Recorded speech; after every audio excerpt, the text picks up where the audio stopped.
सदन में ली मैथिली ने शपथ, फिर महिलाओं के वादे के लिए उठा दी मैथिली ठाकुर ने आवाज। नीतीश सरकार से कर दी ये दो बड़ी मांग। मैथिली ने शपथ लेने के बाद ऐसा क्या कर दिया कि विपक्ष भी देख कर रह गया सन्न।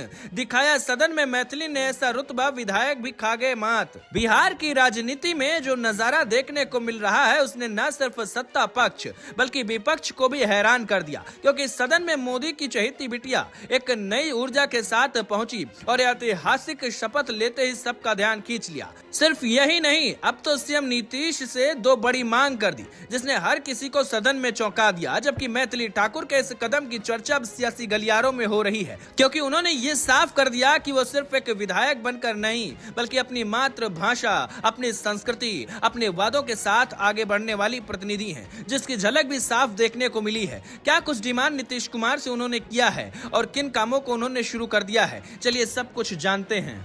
आपको बता दें, मैथिली ठाकुर ने ये साफ कर दिया है कि उनका फोकस सिर्फ राजनीति नहीं बल्कि किए गए वादों और जनता के भरोसे पर है, खासकर उन महिलाओं पर जिन्होंने उन पर विश्वास दिखाया। कहा जा रहा है कि चुनाव प्रचार के दौरान मैथिली ने महिलाओं से जो सबसे बड़ा वादा आर्थिक सहायता का किया था और सरकारी योजनाओं को सही तरीके से उन तक पहुंचाने की बात कही थी, उसकी गूंज अब सदन में भी सुनाई दे रही है। क्योंकि खबर है कि मैथिली ने नीतीश सरकार से कहा है कि महिलाओं को दिया गया आर्थिक वादा पूरा किया जाए। उसके साथ ये भी कहा गया है कि महिलाओं की आर्थिक मजबूती सिर्फ चुनावी मुद्दा नहीं बल्कि बिहार के विकास का आधार है। लेकिन दोस्तों, कहानी यही खत्म नहीं हुई। शपथ के तुरंत बाद जिस तरह से मैथिली ने दूसरे मुद्दे उठाए, उसने पूरे सदन का रुख उनकी तरफ मोड़ दिया। उन्होंने स्पष्ट कहा कि बिहार की सांस्कृतिक धरोहर सिर्फ गीत संगीत या फिर पूजा पाठ तक सीमित नहीं है, बल्कि ये हमारी पहचान और हमारी जड़ों का हिस्सा है। इसीलिए जरूरत है कि इस विरासत को सिर्फ बचाया ना जाए बल्कि इसे आगे बढ़ाया जाए। मैथिली ने मांग रखी कि सांस्कृतिक स्थलों का संरक्षण किया जाए, पारंपरिक कला को संस्थागत रूप दिया जाए और इसके लिए अलग से बजट और योजनाएं भी बनाई जाए।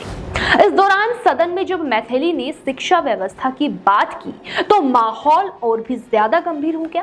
दोस्तों, उन्होंने कहा कि बिहार के गांव में विद्यालय तो है लेकिन उनका लेवल और संसाधन अभी भी काफी पीछे है।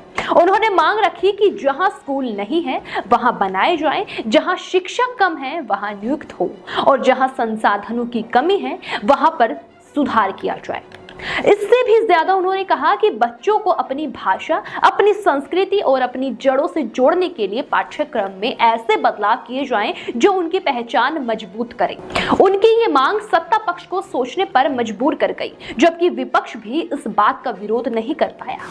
सदन में हर शब्द, हर कदम से मैथिली ठाकुर ने ये एहसास दिलाया कि वो सिर्फ लोकप्रियता का चेहरा नहीं बल्कि जिम्मेदारी के साथ काम करने वाली प्रतिनिधि है।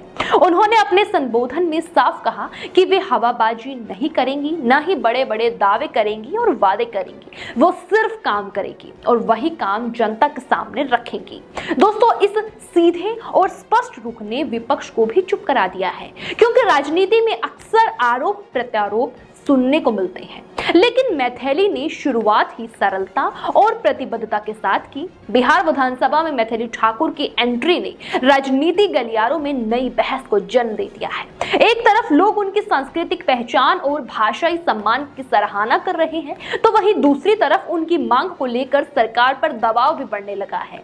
दोस्तों, महिलाओं की आर्थिक मदद, सांस्कृतिक धरोहर संरक्षण और शिक्षा व्यवस्था सुधार जैसे मुद्दे अब चर्चा के केंद्र में हैं। जानकारों का भी मानना है कि इस पूरे घटनाक्रम से साफ है कि मैथिली सिर्फ विधायक बनकर नहीं आई है बल्कि बिहार की राजनीति में एक नई संवेदनशील और कामकाजी आवाज लेकर आई है। अब देखने वाली बात ये होगी कि नीतीश सरकार उनकी मांगों को किस रूप में स्वीकार करती है और क्या बिहार में एक वास्तविक परिवर्तन की शुरुआत होगी।